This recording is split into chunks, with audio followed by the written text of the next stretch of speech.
following podcast is brought to you by patreon.com/WrestleMedia.ca. Like what you hear? Want more of it ad-free, uncensored, and earlier? Sign up today at patreon.com/WrestleMedia.ca and start getting more for as little as $2 a month.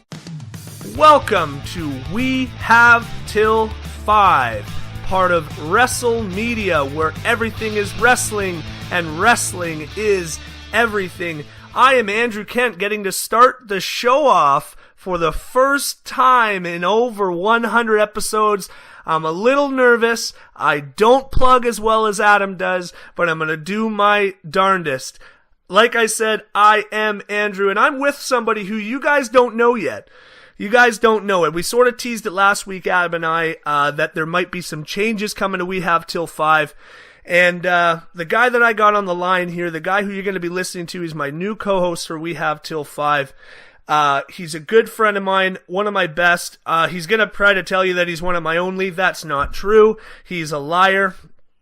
He was a groomsman at my wedding, and he's actually kind of like he's kind of like a little wrestling baby. He's only been watching since about 2016. It's Cole Miller. Say hi to everyone, Cole. Hi there. It's great to actually be involved with something for once. That's really sad. That makes me... No, it's great to have an opportunity to vocalize my heartfelt emotions over this entertainment business. Oh, entertainment business. He's dropping the big guns right off the top here. Cole, like, you can't call it wrestling. Wrestling isn't wrestling. Well, that's a great reference right there. Leave that to ropes to reels, though, will you, pal? We're not allowed to talk like that. No. We can't get there. Cole, you basically told a little bit more of an in-depth story about your wrestling fandom on We Have Some Time, which of course is the Patreon exclusive show before the show that you can get if you just put a couple ducats in the bucket over at patreon.com/WrestleMedia.ca. We have a bunch of different tiers over there for whichever amount of money you'd like to give, and you get different perks and you get different bonuses and contests and rights to vote in polls. But Cole, you told a little bit about yourself on that show, but I want to make sure that people sort of get where you're coming from. Give us the short version. Cold notes? You and Adam. You and Adam are gonna get along with I'm sorry. With your that one hurt me. Yeah. But I had to. Sure, it did. If it would have hurt you, you wouldn't have. You know what? I was thinking it and I didn't do it. Why? Because I'm a good person. So why don't you give us the short version of sort of like how you and I know each other, how we became friends, and how I roped you into being a professional wrestling fan. All right, so we started living together, was that September 2015? Probably. I mean, that sounds about right. No, 2014, I think it was. Yeah, that makes more sense. Anyways, we started living together, and you lived in the basement, so we didn't get to watch much together. But then I remember there was one night in particular where I was sick and tired of doing schoolwork. Yeah, I was in university at the time at Nipissing. And you were being super rowdy downstairs. Well, it was Royal Rumble. Royal Rumble 2016, baby. You got to get rowdy. Oh, you were so rowdy. So I came down and started watching and haven't stopped. What specifically about wrestling? This is not something that we got into on We Have Some Time on the Patreon, but what sort of like has gotten you? What do you love about wrestling? What sort of like sucked you in and hasn't let you out? Oh man, I think if I had somebody to watch it with when I was growing up, I definitely would have. I remember turning on Raw once in a while on TV when it was on and actually just loving it because it's a spectacle and it's something that you can get emotionally invested in. Sure. But actually doesn't matter. Wow. That's pretty freaking spot on. But also, like, I used to watch a lot of UFC, but I just got bored. They're wrestling is all of the excitement of UFC with so much more, because you have characters and you have storylines, and it's real. It's funny, man. I completely agree. I was just defending my wrestling fandom with all my very professional new coworkers at Mazda North Bay. And good luck with that. And you know what though? I still think that I am able to shut most people up with it, honestly, because they go, it's just so fake. And I'm like, well, so is everything that you watch on television. And yeah, but UFC is just so much better because they're really actually hitting each other. Yeah, but you know how many times I paid $80 for a UFC pay-per-view that absolutely sucked, and I saw 5 snoozers on there because everybody decided to just stand back? I love that pro wrestling is all about two guys or more, of course, going into the ring, or girls. I got to be inclusive. I don't want to get that heat. Get with the times, Andrew. I know. I'm sorry. About two people getting into the ring and really working together to give you a good show. It's their job to entertain you, and if you are not entertained by the end of it, it's, of course, speaking very layman's terms, obviously wrestling fans are tough to please sometimes, but if you have a crappy match, you have a crappy match. It's predetermined. I love it. I love pro wrestling, and I always will. But even if you have a crappy match, you still have something to get angry about. Sure. Because you're invested. With UFC and other fights, like if there's a crappy match, it's just boring. Totally agree. There's no emotions that are actually in it anymore, so there's no point. Yeah, no, I'm angry that I wasted my money, but I'm not angry at the people behind the event. Sure. No, I agree. And you know what? Like, I remember, I'll never forget the night that Anderson Silva fought Talis Latis in, I believe it was the first UFC event in Montreal, and it's the worst fight I've ever seen. Talis Latis just refused to stand with Anderson Silva, and Anderson wouldn't go down into the guard, and they basically just stood there for 5 rounds, one guy on his back, one guy kicking his legs from the top, and it's like, I just can't believe I paid $85 for this crap. So, Cole, I'm happy. Look at the second half of GSP's career. Great example. Great example. Yeah. One of the most exciting, dynamic fighters of all time. Completely unable to put on an interesting mixed martial arts bout. Because he got complacent and was just trying to keep his belt. Yeah, I think he got more scared than complacent. I think he just got scared to lose. But we're not talking about the MMA. We're not talking about UFC. Cole, thank goodness. This is the new era of We Have Till 5. This is going to be a partnership between you and I. This is going to be week on, week off for you and me. You're this week. I'm going to give you the floor this week. You came up with the list. You came up with the topic. You've kind of taken the reins this week. So we're going to get right into it. What are we talking about this week, Cole? So, as I just said, I don't have a lot of history with wrestling, so I can't really talk about what happened in the Attitude Era, or the whatever other eras, because I wasn't watching. I can't remember all of them. So, I decided that for my first week, we're going to be looking forward. We're going to be looking to Whoa. You're getting into forging the future territory here, pal. You're lucky that I'm also a host on that show, so I'll allow it. Continue. Yeah, we'll see if you're a host for much longer. Maybe they'll like me more. It's not likely. You're pretty terrible. No, I know it's... Continue. So we are going to be looking at the top 5, or possibly more, future champions of the WWE. Whoa. What do you mean possibly more? This is your first week on the show, and you're already trying to bend the rules? Man, it's an unsanctioned match this week. What are you... 6-man ladder match. Okay, so we're doing We Have Till 6 this week? Why can't one just be an honorable mention? I don't understand. Because I actually couldn't narrow it down. I already have like 5 honorable mentions. Oh my The gosh. NXT UK and WWE are so stacked with future talent right now that it was extremely difficult to narrow it down. And you will probably be angry at half the people I don't have on my list. Oh, well, this is the boat Adam's been in for about 2 years now. So I guess I'll take the Adam route. So, you know what? Without further ado, let's get right to the list, Cole. Hit us up with number 5 or 6. I don't know what you're doing. Just do whatever the hell you want, I guess. Yep. I'm here now. So number 6, Velveteen Dream. Velveteen Dream. Yeah, I mean, I think I'm curious to see how his gimmick is going to translate to the main event.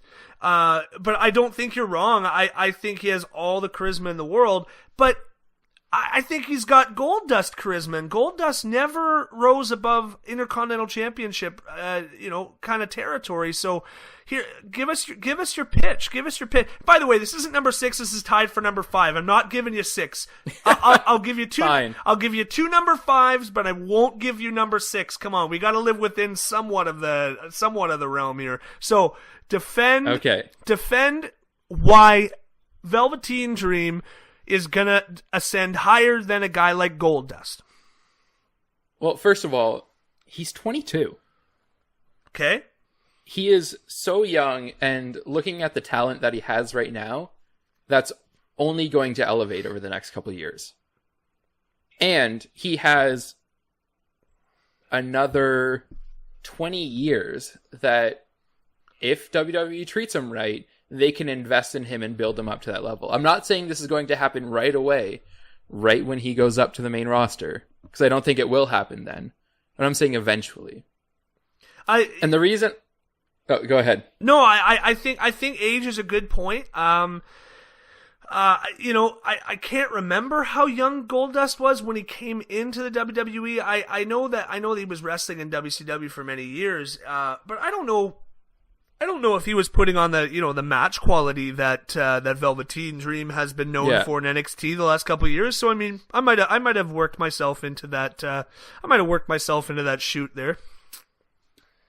And also, when Goldust was doing his character, it was a different time. That kind of thing made him a heel. The fact that he acted like that, the fact that he was this androgynous person. And part of that reason, or for that reason, he never was able to rise up to the stature of champion. But with the changing culture, and as the WWE is looking for a more diverse roster and championship field, I think Dream's going to be the guy that they use to fill that. That's a really good point, right? I mean, the WWE has an opportunity with Velveteen Dream. I mean, we'll have to see where he ceilings out, I guess, in NXT. If he gets, I don't know if he will get the title. I really don't know, not based on his gimmick, not based on who he is, but just based on circumstance. There's a lot of guys coming up out there, and Velveteen Dream looks like he could be a main roster talent right now. So I am curious. So just as we finish up Velveteen Dream here, and I'll probably do this for all the guys who aren't on the main roster already. So when's your prediction for when he'll get called up? And when do you think he'll win that title? I think he'll get called up by the end of the year, I'd say. I would agree with you on that. I would expect to see him. I would definitely expect to see him whether he's called up or not. He's definitely going to be in the Royal Rumble this upcoming year. I would assume. Whether they call him up before that or not, I'm not totally sure, but it's a safe bet. I mean, there's a lot of time left in the year. We'll have to see how his NXT year goes, but by the end of the year, it's certainly not impossible. But I would say definitely by Royal Rumble. When do you see him winning the title? So if he gets called up early 2020, what do you think? What's your official prediction? I think it's going to be another 5 years for him. A full 5, eh? Yeah, I think he's going to have to because he's so young, I think he's going to have to prove himself to the company first. Yeah. He's so green, and he hasn't proven himself outside as much as some of the other guys have, that he's going to have to show his worth. And he has already started doing that, but to the locker room, to people on top of the company, I think it's just going to take some time for him. Sure. And you know what? I completely agree with you for that. I have trouble honestly separating the work from the shoot when it comes to Velveteen Dream. So yeah, if let's assume that his brashness that he shows on social media and stuff like that, the call me up Vince stuff, some of the stuff that he says, let's assume that that's at least an extension of his real life attitude. What I could see holding him back is that brashness, is that, that sort of like almost like CM Punk attitude of, I know I'm the best in the world, why are you holding me back? Well, man, there's nothing that the WWE likes to do more is to sort of hold you back if they feel like you're a little big for your britches. And I do worry that Velveteen Dream might be a little big for his britches if his real life attitude is anything close to his social media presence. Definitely, but he also has the ability with that brashness to push himself, to force Vince to watch him, which some other guys might not have that desire or that ability. No, you know what? I completely agree. I'm simply playing devil's advocate for content purposes. I think you're right. 5 years. I'm surprised you said 5 years, but that I'm not saying you're wrong on that. Okay, so give me 5B, you freaking wiener. Yeah, 5B. This is the one and only Ricochet. He's number 5? You couldn't decide whether it was Velveteen Dream or Ricochet? No, I had to add another person to the list, but these ones were at the bottom. Oh, man. I know you're angry. You're killing me here, pal. No, I obviously, I'm not going to touch on this too much just because I've talked about this so much on Forging the Future. I'll get the ball rolling though, and then I'll let you sort of talk about it. I do believe that Ricochet is a future WWE champion. I think if the WWE truly understands what they have in this guy, they'll realize he is exactly the type of guy that they've pushed throughout the years. He's a more athletic and more flashy Jeff Hardy. He is better than, honestly, he's better than Rey Mysterio has ever been. I'm not talking psychology. I'm not talking anything like that. Just pure athletics. You know, people got behind guys like Paul London and Evan Bourne and Neville because of all the stuff they can do. And now here's a guy who can do 15 or 20 times more. And he sells like AJ Styles, and this guy's got it all, and he's a good-looking dude. He's got good gear, good entrance. He's the total package. He is. So anybody who listens to Forging the Future already knows this. So I'm gonna quit harping on it. You tell us why you think that Ricochet is a future WWE champion. Well, as you said, he is one of the most talented people in the company at this moment. I don't think anybody can actually argue that. Just look at all of the matches that he's done in the company and outside of it.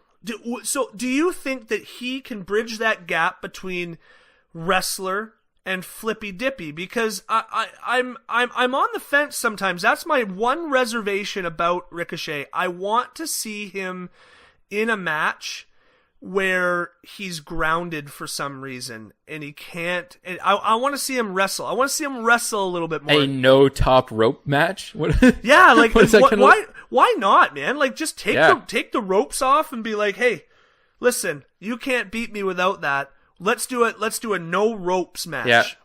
A no ropes match. Let's see how you do. Now, I mean, he could still flip off the posts and all that stuff. Like let's be real, there would still be something. But I want to see, because that's the one place where I want to see, can he, because AJ Styles can wrestle, Seth Rollins can wrestle. These guys who are known for their Rey Mysterio can wrestle. Yeah. You know, I haven't seen a lot of wrestling from Ricochet. I've seen a lot of Will Ospreay video game fight stuff. Oh, but that's one of the best matches I've ever seen. Okay, like really? Also one of the worst. Okay, thank you. I was about to kick you off the podcast and go woefully back to Drew kicking and screaming and just begging him to come back to the show. I can't. Thank goodness he said that, because that is easily one of the most entertaining, terrible wrestling matches I've ever seen in my whole life. Oh, it's great. Those two are so talented, and the stuff that they're pulling off, but it looks like an episode of the Power Rangers. Oh, and it's not a wrestling match. No, they don't sell anything. There's no actual ring things. Like it's all there. I remember showing that match to my little brother, and my little brother hasn't been like a crazy avid wrestling fan since probably like 2003 or 4, whenever Katie Vick happened. And I remember showing it to him because he's always been a Jeff Hardy, Rey Mysterio. He likes the flippy stuff. And by the way, there's nothing wrong with that. I do enjoy that. I just obviously am a Bret Hart fan. I want to see some mat wrestling. I remember showing it to him and going, dude, I'm going to show you this. I'm not going to say one word. I want to know what you think. And he watches it and he goes, they didn't sell a thing. They didn't. Nope. So it's that noticeable to somebody who hasn't been a wrestling fan for like 20 years. So it is a polarizing match. I completely agree. It is very talented. He is very talented. Anything else about Ricochet that really screams star for you? Well, I think you kind of touched on all of it. His abilities in the ring, his attire. But the reason I put him so far down the list is because of I haven't seen that technical side yet. That's good. And I haven't seen a lot of him on the mic.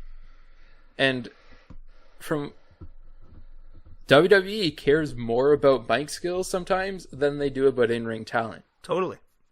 So Ricochet might be one of those guys who's actually just too talented for his own good. Yeah, I mean, I haven't seen the charisma yet. And if Vince is going to actually get behind him, that's something that's going to need to come out strong to match the in-ring stuff. I agree and I disagree only because a guy like Jeff Hardy is as over and as pushed by WWE. Jeff Hardy is not good on the mic. Jeff Hardy might be the worst main event promo of all time. And maybe I'll get there. Shoot, maybe I'll do that next week for my list. The worst main event promos. You know, I think that's what we're gonna do. I think I'm gonna do it. Now I'm just curious. Sounds good. Now I'm just curious. It's so Ricochet I think just has to be better than Jeff Hardy. And that's really not saying much. So I'll be interested to see that for sure. Anything else you want to hit on with Ricochet before we move on to number 4? You don't have any more surprises, right? Number 4, there are no more A's and B's. It's like straight through now. No, everything's standard from this moment onwards. Thank goodness. Anything else you want to say on Ricochet before we move on? Well, I've just also haven't seen. He's been up for a couple months now, and nothing has happened. Like, I know it's early. You can't judge it from that. Sure.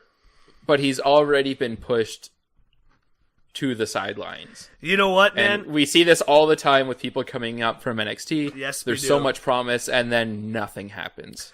Yep. Let me tell you, I'll say this once, I'll say it 1,000 times. Thank God for AEW, and every true wrestling fan should be literally praying that they succeed. It's and I don't want WWE to die. And again, anybody who's been listening to this podcast for a while, I am a WWE guy. I always will be. I'm a Toronto Maple Leafs fan. I can take a licking and keep on kicking.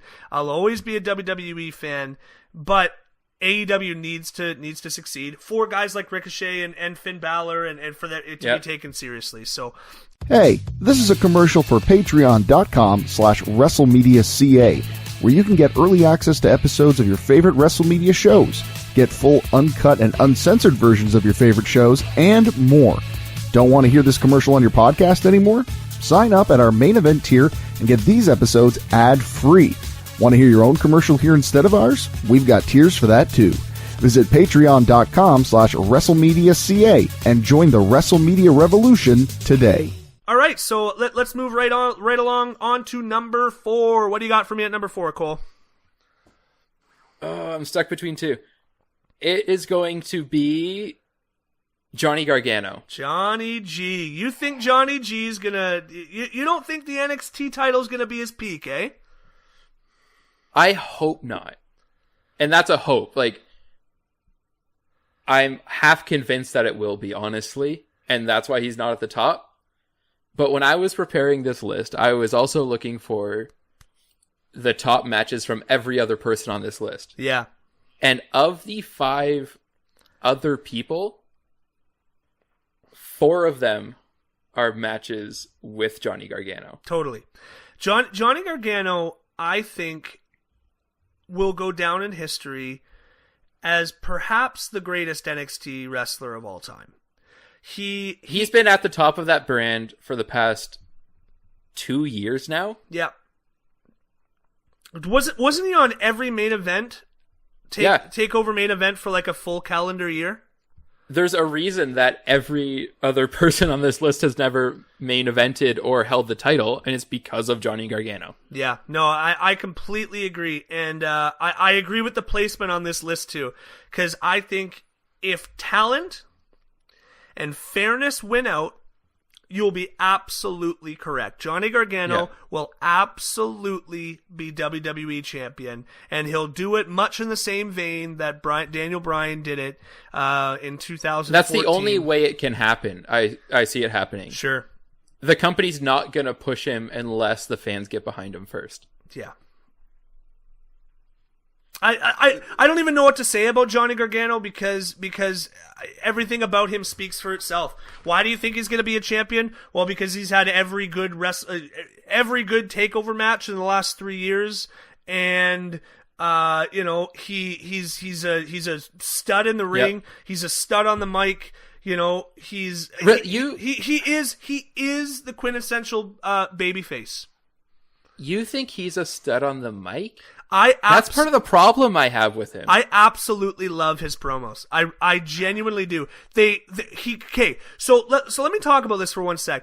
You know who probably will not be on my list next week? I don't think Bret Hart's going to be on my list next week, and people are going to probably hate my guts for that. We'll see where I get. But I liked Bret Hart's promos because even though they were sort of delivered awkwardly, they were delivered honestly. Johnny Gargano has the same quality for me, where, sure, he's not the world's greatest promo, and he sounds a little awkward, and he sort of stumbles over a little bit, but it sounds honest, it sounds earnest, and it sounds real, and I like that.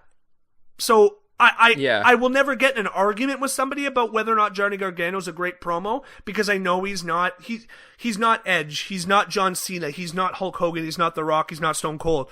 But he's Johnny Gargano, and he's something unique, and he's something special, and I like that about him. His heel turn was actually one of the best things that's ever happened to him in his NXT career. How so? Because I got bored of his character. After TakeOver New York, we talked about this. The whole point of that match was Johnny Gargano has heart. And that's what his character is. He's the male version of Bayley. Bayley gives hugs. Johnny Gargano has heart. And he, as a face, he never really stepped beyond that. Now, perhaps this is going to be a bad example, but I also think it's a great example. Hulk Hogan and, John Cena, those guys like that who have been played as the perpetual underdog who always overcome the odds. That is WWE's bread and butter. That's what they tried to do with Roman Reigns. It's what they tried to do with John Cena. It's honestly kind of what they did with Stone Cold. The only difference was people really liked Stone Cold. Yeah. And people really liked Hulk Hogan back in the 80s and the early 90s. Johnny Gargano, I feel like, could kind of bring back, like Daniel Bryan. Daniel Bryan was the underdog everybody wanted to cheer for. Finally, there was the WWE could book the way that they like to book, but we could also like it. We don't buy anymore a guy like John Cena who is built like a brick house, or Roman Reigns who is built like a freaking god. to be the underdog all the time. We don't get it. And we LOL Cena wins. Gargano, what I will say about him, and while that is a complaint of mine about him as well, is okay, I get it. He kicks out of everybody's finisher. Cool. What's next? But he makes you believe it in a way that John Cena and Roman Reigns just haven't been able to do for me. But that's part of it. I think, as we said earlier, the only way he's going to succeed is if the fans get behind him, as they did with Daniel Bryan. Because the reason that Hulk Hogan, John Cena, and Roman Reigns have been pushed by the company is because of their size and their physique. Nothing else matters, really, to the company. Like, that's what they base it on, and they've decided to push them through with that. Johnny Gargano doesn't have that. He doesn't have the size for Vince to get behind him and push him. It has to come from outside. It has to come from the fans. You know what? I completely agree. And I completely agree that Johnny Gargano will hopefully be a WWE champion. And you know what? If he's not, I can basically guarantee he'll be an AEW world champion. I think he's going to be a great mid-carder at minimum. Sure. He's going to hold United States, Intercontinental, and I think he's going to do great runs in those fields. We'll just see if he goes beyond that. Yeah, no, I completely agree with you. All right, man. What do you got for us at number 2? Number 3. 3? That was. Oh yeah, I forgot. You freaking. I already broke the rules. Oh my god! I can't go back. All right, number 3. Give me number 3. Number 3 is Aleister Black. Really? I thought he would pop up on your list. I'm still. You got to sell me on this one. I am not sold on Aleister Black as world champion. It has nothing to do with him. It has everything to do with Vince McMahon. And him as a person is actually going to be one of his biggest hurdles. I don't know if who he is, the darkness that he carries with him, which isn't a character actually, it's just who he is. I don't know if that's going to succeed in the PG era. But, man, this guy is so talented in the ring, on the mic. When he got taken out by Gargano, and he came back furious, that was one of the best moments of the past year in NXT. And again, just to sort of play a little bit of devil's advocate, I do worry a little bit about Aleister Black's ability to have a good match with everyone. That match with Lars Sullivan wasn't very good. It's probably the worst NXT title match that I've ever seen. Yeah. And I don't. That is definitely Lars Sullivan's fault. Let's be clear. Yes, but a mark of a great WWE champion throughout the years has been you either got to be so big and such a spectacle that nothing matters, or you got to be able to drag a good match out of just about everyone. So that I don't know, that wasn't a great. Do you know how long he's been wrestling outside of the company for? I really don't know that much about him, to be completely honest with you. Yeah, because it would be interesting to see how green he is with that. Gargano's been in, and Gargano can have a great match with everybody. Yeah. Oh, sure. But he's been in the business for years. Yep, and he also has wrestled everywhere. And he's also the sympathetic baby face who just what do you need me to go there and do, boss? Just beat me up. I'll make you look good. I get it. I do think that Aleister Black, I don't know. He's got the talent, and he's got the aura. Yeah, I think that's a big thing. He can captivate a room like not many other people can. I think the only other person at the moment who can do that in the same way is on the opposite side of the spectrum, and is Velveteen Dream. Yeah, fair enough.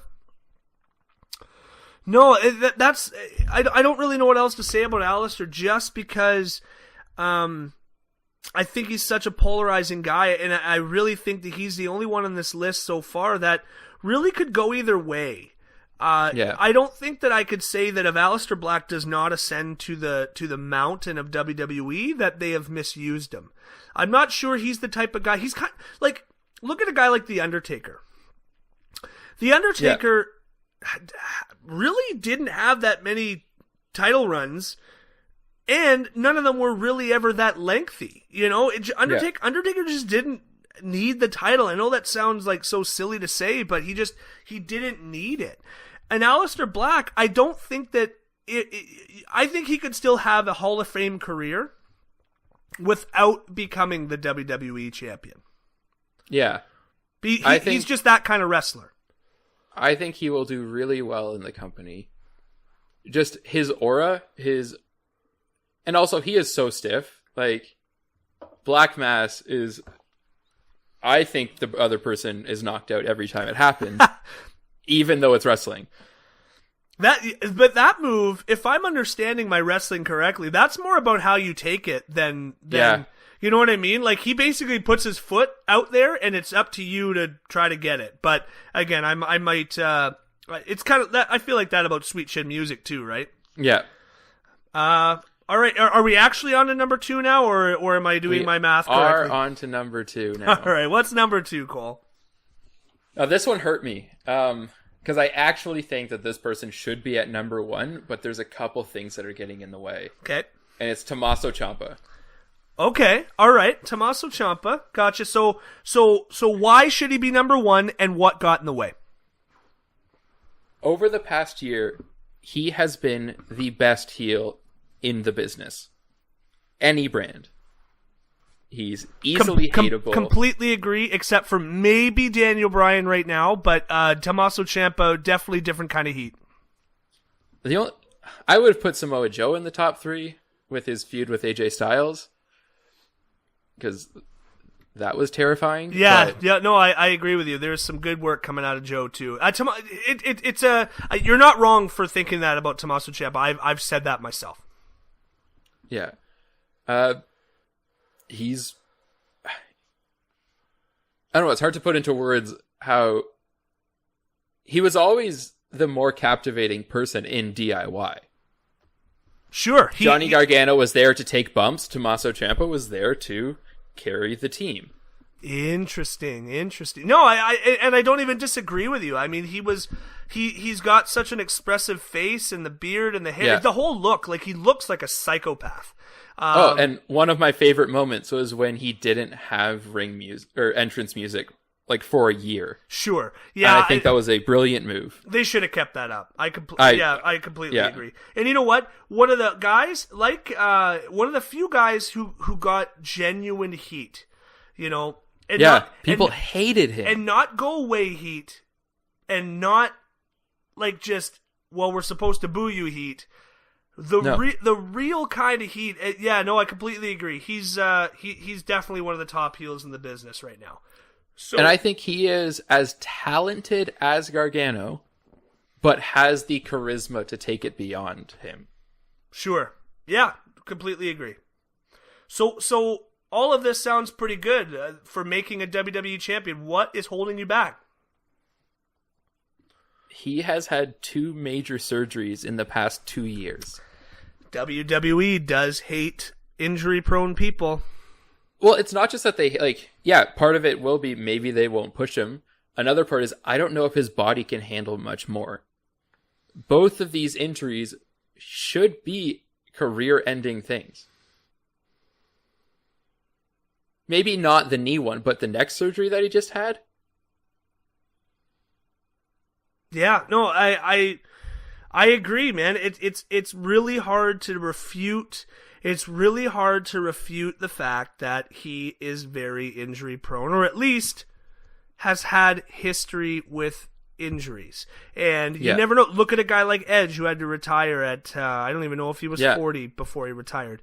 You know, retired, and he had, even the way Shawn Michaels retired in 1998. You know, he didn't come back for 4 years, and they thought his career was over. Nobody thought he was coming back. That certainly is a factor. Is like, do we want to put our title on a guy who could be retired at any moment and have to relinquish the title. That is a tremendous point. That's a very just very, look very at a good person point. look at a person like Wade Barrett. When I Sure. was doing research for this, he was on several lists for people who others thought would be champion, but he just kept getting injured. And because of that, they had to let him go because he wasn't making them any money anymore. There are other factors.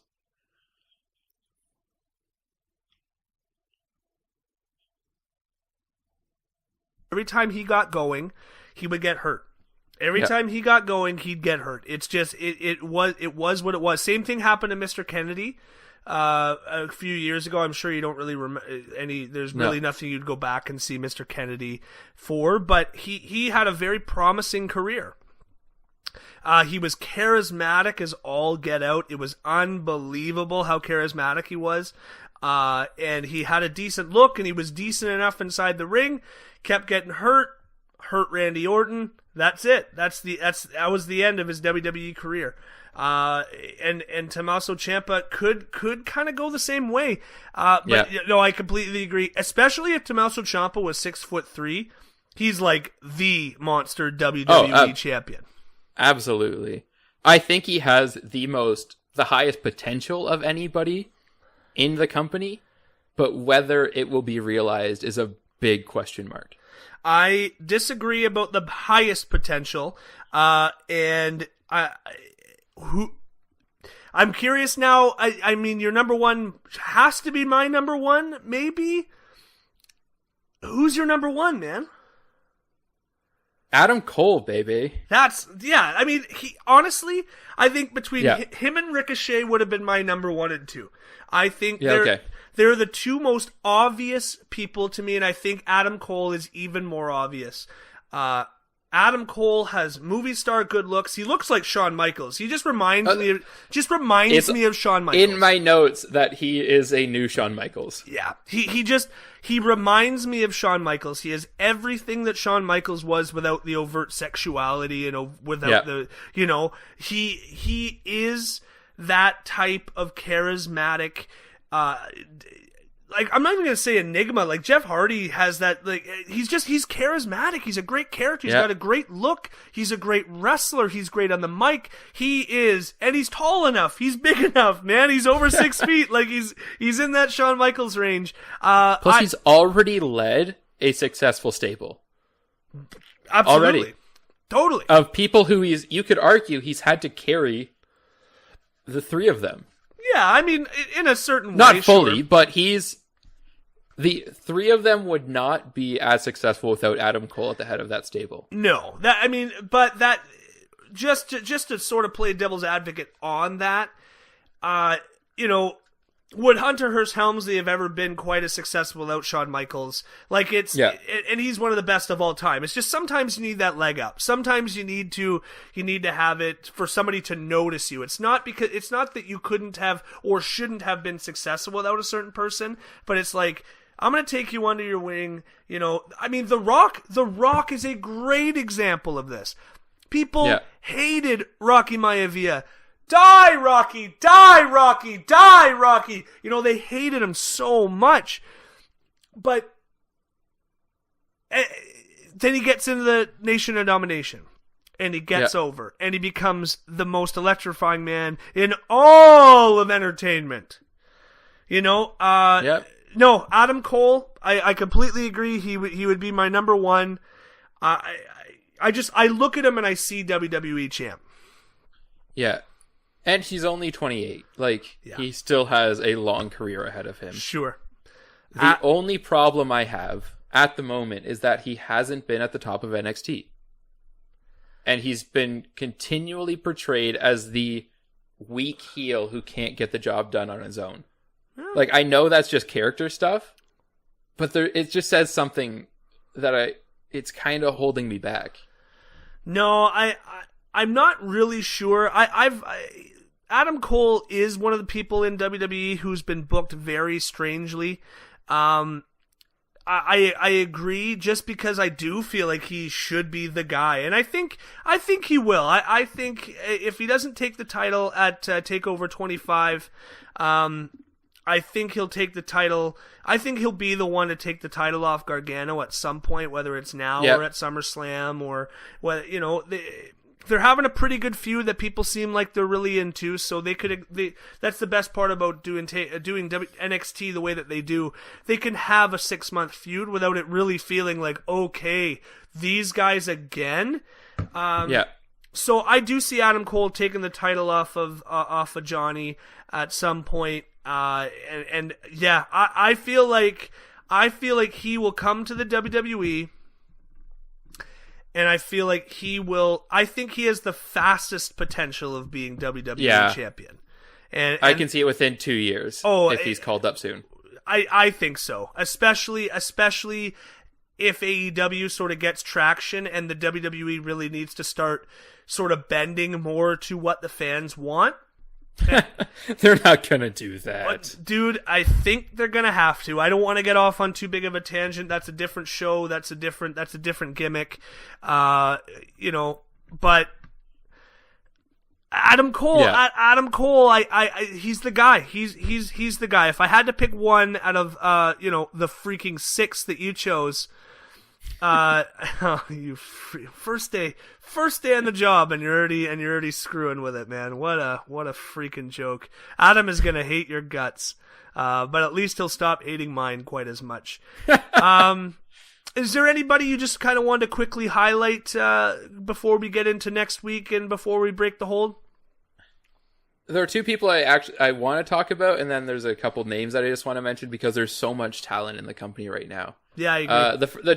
The 2 are Mustafa Ali and Pete Dunne. Yeah. Both of these guys are really talented, and Mustafa Ali already has the fans behind him. So we'll see if that actually goes anywhere. I hope it does.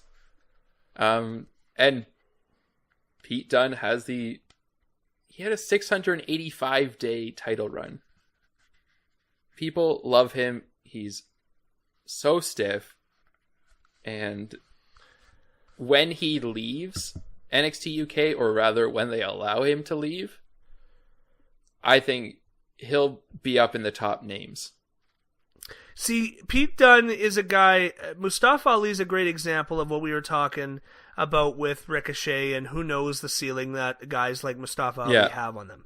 It's always tough to tell. Some of them get to the main event like Rey Mysterio and Jeff Hardy, and some of them stay in the mid card and tag team stuff like Evan Bourne and even Neville, and then Pete Dunne, I really don't know what to do with a guy like Pete Dunne. I really don't know how the main roster fans would take to a guy like Pete Dunne. I love Pete Dunne. I think he's amazing. I think he's one of the most unique wrestlers in the world right now. I love his facial expressions. I love his attitude. I love his promos. I love everything about Pete Dunne. But I can't pretend to say that I think for sure he will be WWE champion. Yeah, and that's why it's an honorable mention for me. I think he'll get to the top, but I don't know if he'll reach the actual top of the company. Yeah. And some other names I just want to drop: Drew McIntyre, Andrade, Keith Lee, Matt Riddle, and EC3. These are 5 more guys who are really great, but we'll see what the company actually does with them. Very bold on the EC3. He's got a long road to climb. Yeah. That's a bold one. And you know what? I really haven't seen much from EC3 that I really enjoy. Obviously, I just know he's loved in the indies. People had big hopes for him coming into the company, and something happened. Yeah. Which is anyways, that's a different show. I don't want to get too much into EC3 specifically as what the problem went with him. I think you pretty much hit on all the names that Keith Lee's a good one, and I think has potential to be the greatest big man of all time. I just haven't seen enough from him at this moment to make a call, but I agree. Yeah, he's something else, that guy. I would love to see just an everyman like Roderick Strong. I've been a fan of Roderick Yep. Strong for many years. When he started to get pushed in NXT, I was very happy. I think that all that guy needs is a platform. That he's Dean Malenko, and Dean Malenko is never going to be champion. Like I said, Roderick Strong's not going to be probably WWE champion.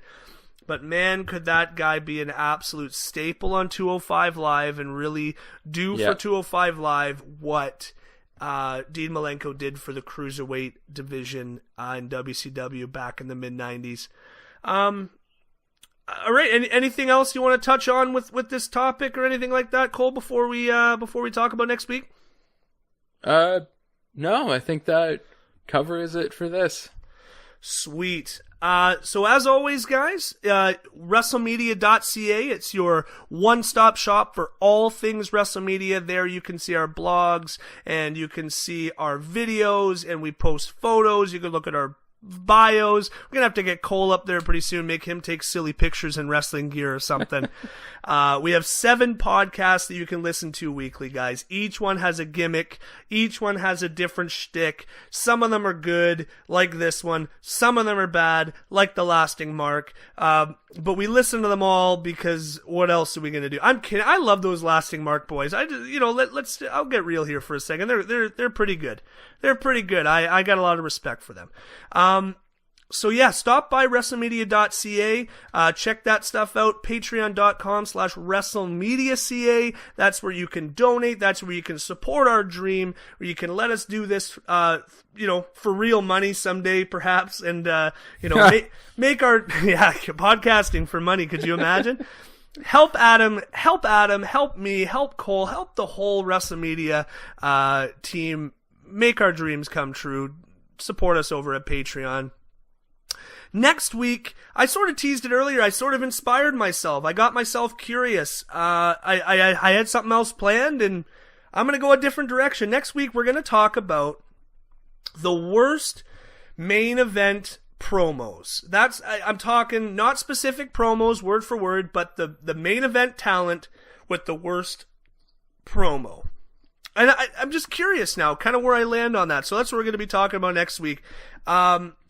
We Have Till 5 is changing a little bit. It's not just going to be my show. Not that it ever really was, but I was usually the one coming up with the lists. Just with my new schedule and my new job, I just don't have time to do that sort of legwork anymore week to week. So that's why I brought Cole on. Drew's busy. He's a busy guy. He's got ropes to reels every week. He's a busy dude. I didn't want to put that sort of pressure on him to really make it a full partnership. I don't want anyone to think that there's any ill will between Drew and me. It just was time for a change. Cole and I are able to get together at different later hours and earlier hours, and I just think that there's going to be it was something necessary that we had to change so that We Have Till 5 could continue with me on it. I want to be on this show. I love the show. It's my baby. I've done this for 100 episodes, and I want to keep doing it. And I'm appreciative of Cole doing it. I'm grateful for Drew. I'm grateful for Adam. I'm grateful for Matthew for bringing me along to the place where I feel comfortable sort of being the voice of a podcast. I could not have done it without them. So yeah, Cole, he's the new guy. So apparently. Apparently, well, I think you did okay, pal. I think you did better than me on We Have Till 5 episode 1. That's for sure. So not fired yet. Awesome. Not fired yet. You'll be here next week. So yeah. Unless you got anything else to add, I'm going to go on and I'm going to close the show. What do you think? I think it's time. Sounds good. So when it comes to the 5 or 6 future WWE champions, we're breaking the hold. This has been a presentation of WrestleMedia, where everything is wrestling and wrestling is everything.